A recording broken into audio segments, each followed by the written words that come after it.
meu caro, olá, minha cara, muito bem-vindo, bem-vinda ao nosso treinamento top. Língua portuguesa num curso super tranquilo, super simples, básico, com vários assuntos, dezenas de aulas para aprendermos, entendermos melhor os mecanismos aí da língua portuguesa, né? A matéria que é tão comentada, o pessoal às vezes não gosta, acha que é muito decoreba, outros que não acham. Alguma coisa vai ter que ser, mas nós vamos entender muito aqui no nosso curso e espero ajudar vocês nessa missão. Serão várias aulas, dezenas, né? Mais de 20 aulas aí para falarmos de muita coisa. E como é que será o nosso trabalho? Para cada aula, nós vamos dividir a aula em 3 pedacinhos, 3 blocos que eu vou chamar, tá?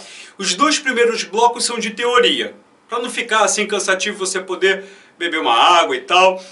O último bloco, o terceiro bloco de cada aula, vai ser por comentário. No seu material, eu coloquei 10 questões. Umas propostas e as comentadas, da número 6 a número 10. Então, o terceiro bloco será para comentarmos da número 6 até a número 10 aqui na tela. Certo? Então, vamos aqui às formalidades. Obviamente, né, tenho que me apresentar. Todo material vai ter isso. Então aqui, ó, língua portuguesa, eu, super lindo, charmoso, belíssimo, professor Márcio Santos. Se você não achou belo, belíssimo, legal, tô nem aí. Então temos que trabalhar, né? Temos que trabalhar, temos que fazer muita coisa. A aula de hoje, tô brincando, mas com o tempo você vai se acostumar um pouquinho, tá? Se não entender, se alguma coisa ficou meio assim, volta um pouquinho o vídeo, ou então manda aí alguma dúvida que a gente esclarece aqui, sem problema, tá? Estamos aqui para ajudar todo mundo. Então, ó, aula de número 1, o tema, você não sei se já viu aí no material, está aí no topo.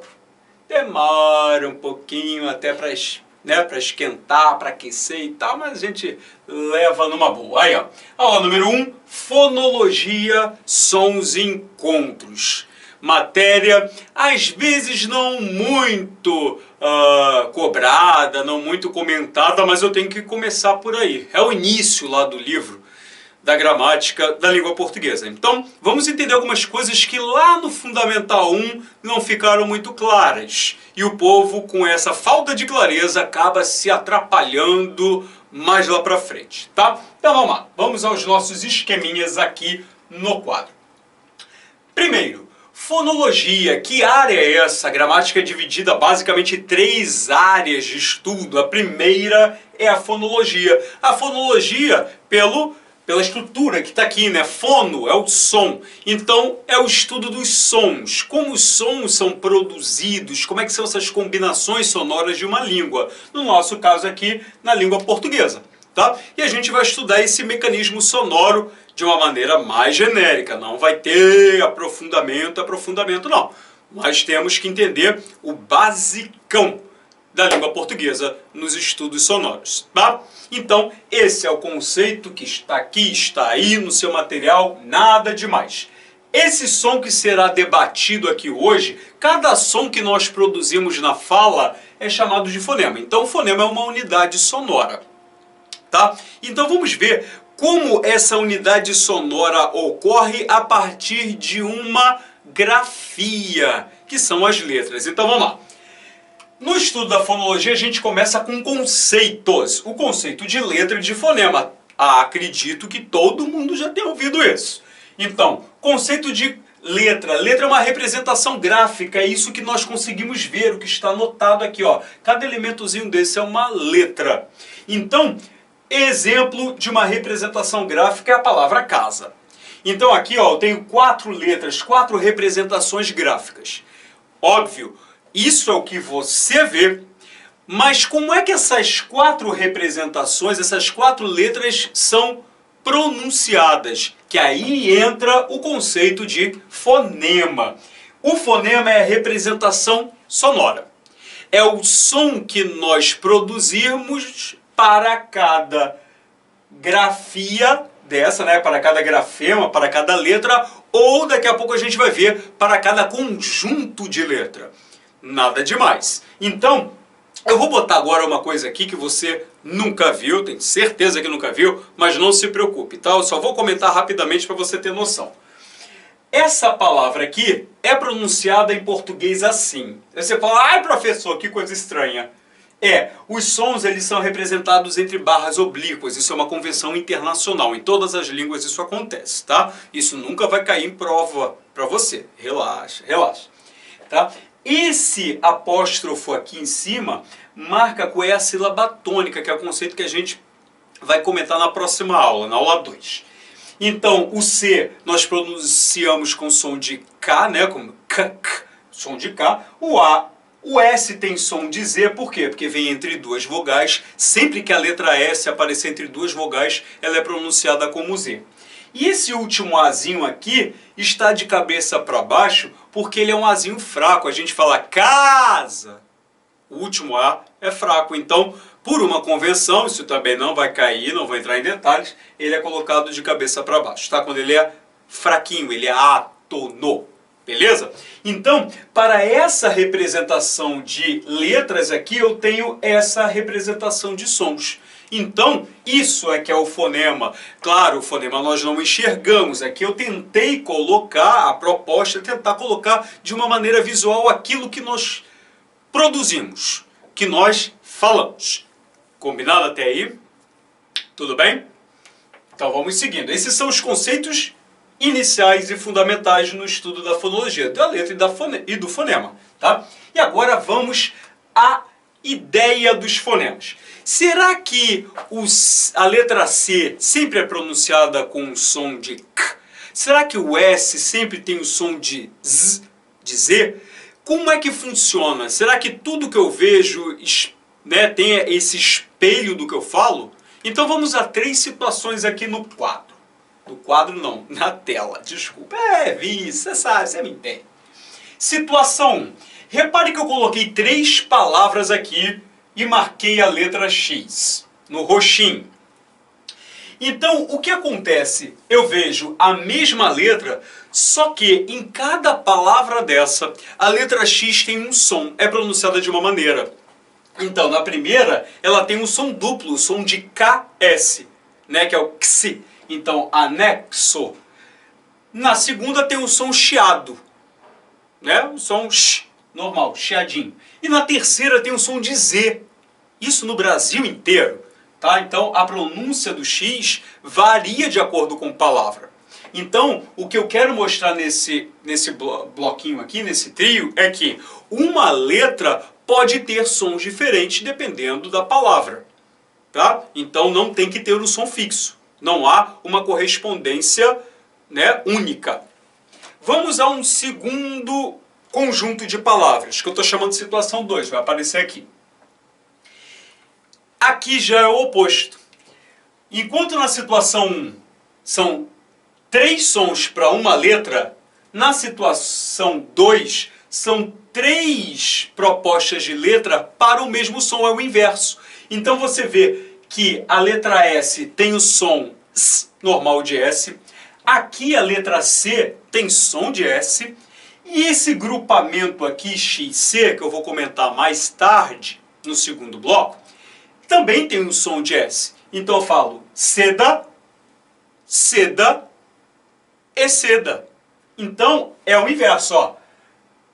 3 sons para uma representação. 3 representações para um som. Viu que curioso como funciona? Então essa é a dinâmica. Isso acontece em várias línguas. Cada língua tem sua propriedade. E vamos a um terceiro caso aqui no meio.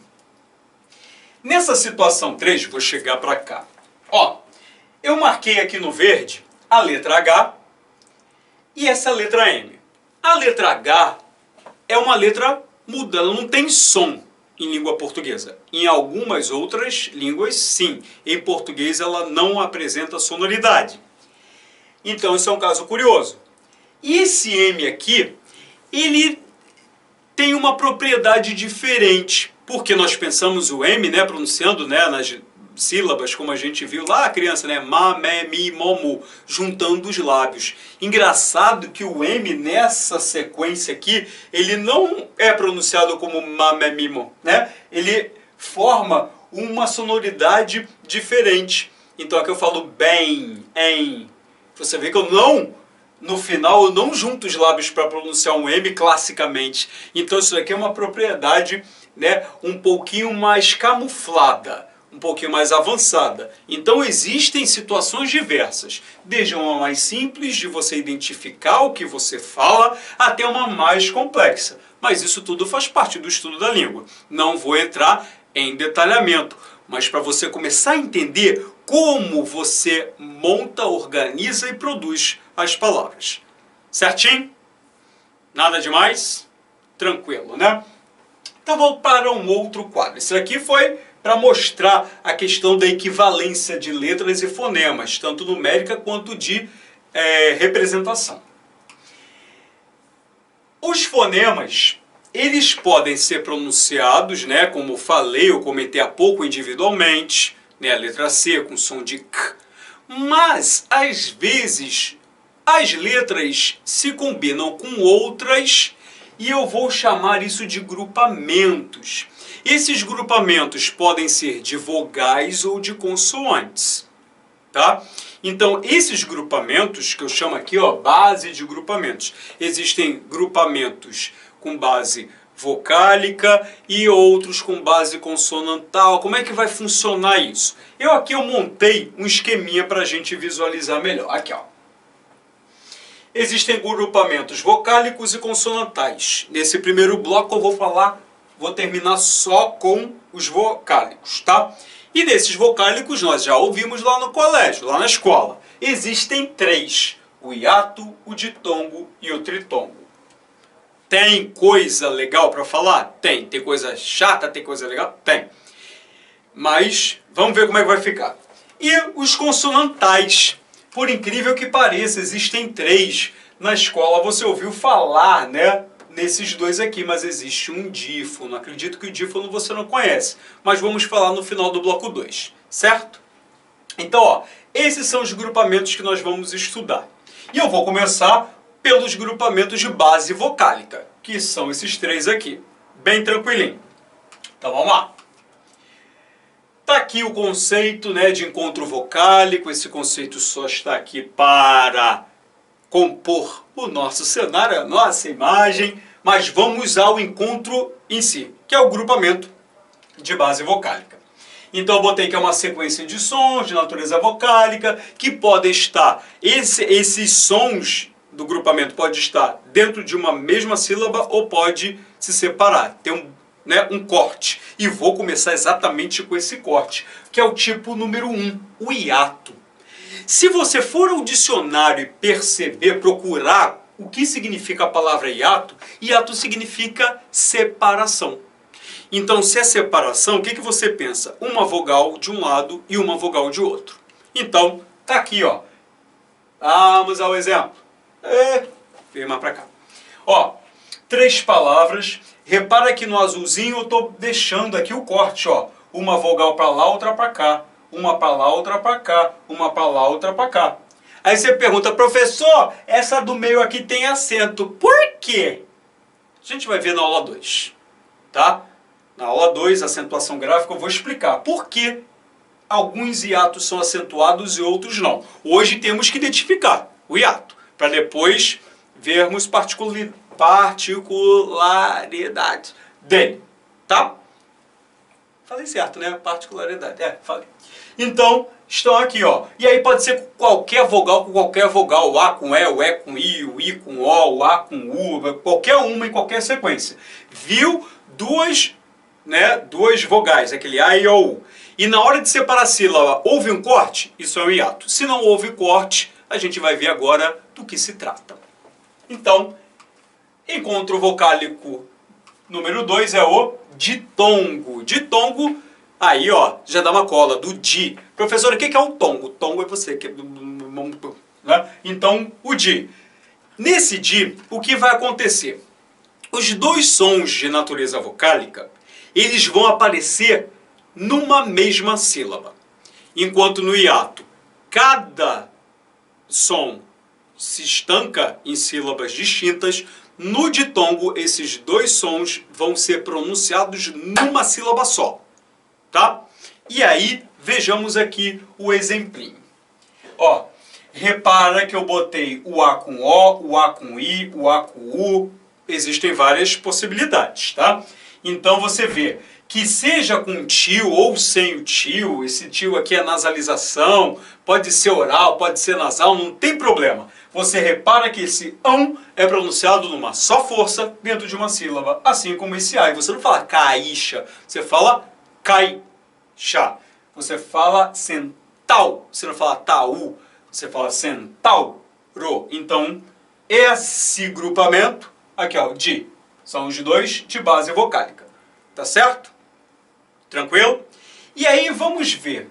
Engraçado, eles estão numa mesma sílaba. E aí vamos a um detalhamento que é importante. Por quê? O ditongo, ele tem uma subclassificação. Ele pode ser classificado por dois princípios. Quanto à sequência e quanto ao papel do nariz nessa produção. Bem bobinho, ó. Quanto à sequência, eu acho que isso daí dava problema na escola. Ele pode ser chamado de crescente ou decrescente. Crescente é quando cresce. Como assim? Quando primeiro vem uma semivogal, semivogal é um mais fraco dos dois, e depois vem a vogal, que é mais forte. Então, por exemplo, na palavra rádio, você fala rádio, dio. O O é mais forte na pronúncia do que o I. Então, se o I é mais fraco, o I é a semivogal. O O, que é mais forte, é a vogal. Basta prestar atenção como nós pronunciamos. Tá? Então, rádio, dio. Já o decrescente é o inverso. É o que mais acontece. Existem mais decrescentes do que crescentes. Então, aqui, ó, touro, tou. Das duas, o O é mais forte. O U é o mais fraco. Então, o que está acontecendo? Caindo, decrescendo. Por isso que esse ditongo aqui, ó, é chamado de decrescente. Essa é um primeiro ponto de análise, tá? Um primeiro critério. O outro, como eu disse, é a participação das fossas nasais, do nosso narizinho, né? Na pronúncia. E esse eu acho que é mais fácil. Aqui, né, quem não tem problema, quem não está todo cheio de catarro, quem não é fanho, acho que tem facilidade com isso. O ditongo pode ser chamado de oral ou nasal. É oral quando o som sai totalmente pela boca. Então, por exemplo, você fala leite. Professor, como é que eu vou saber se o som sai todo pela boca? Simples, tapa o nariz. Quando você tapa o nariz e pronuncia, você não percebe o nariz vibrando. Então, é um som de base oral. Se o nariz vibrar, aí será de base nasal, como por exemplo, na palavra muito. Claro que existem os casos do tio, mas é que eu estou botando um sem o tio de propósito. Se você tapar o nariz e pronunciar a palavra muito, você vai reparar que haverá uma vibração. Então, não deixa de ser nasal por isso. Tranquilo até aí? Então, isso daqui já foi comentado em escola, hein? E muita gente se perde numa decoreba que não tem sentido. E agora a gente viu, a vogal é sempre mais forte na pronúncia do que a semivogal. Certo? Esse é o ditongo. E vamos para o terceiro e último desse primeiro bloco, que é o tritongo. O tri, né, só pode ser 3. Então, e o tongo é você. 3. Como vai funcionar? Fácil. São 3 sons de base vocálica pronunciados de uma vez só na sílaba. O conceito não é difícil. E aí ele pode ser oral ou nasal. Olha, cuidado com o que eu vou falar agora. Para ser tritongo, eu tenho que pronunciar os 3. Ó, aqui eu falo saguão, eu pronuncio o A e o O. Aqui, quais, eu pronuncio o A e o I. E aqui, uai, eu pronuncio o A e o I. Então, se por acaso, daqui a pouco no segundo bloco você vai ver uma piada. Se eu não pronunciasse o U, eu não posso dizer que isso daqui é tritongo, porque para ser tritongo eu tenho que pronunciar os 3 elementos. Tá certo? Se esse U, por acaso, se eu falasse cais, né, e não quais, aqui na primeira sílaba, não poderia chamar isso de tritongo, haveria somente o ditongo aqui, porque eu só pronuncio o A e o I, né? Cais, né? Esse U não seria pronunciado, estou abrindo a hipótese. Como ele é pronunciado, então esse trio está perfeito. Sendo perfeito, é o tritongo. Certinho? Então, não há nada demais para nos preocuparmos aqui, certo? Então, está aqui o nosso grupamento vocálico. Então são esses 3 grupamentos para a gente fechar esse primeiro bloquinho, você beber uma água e já já eu volto no segundo bloco. Em pé.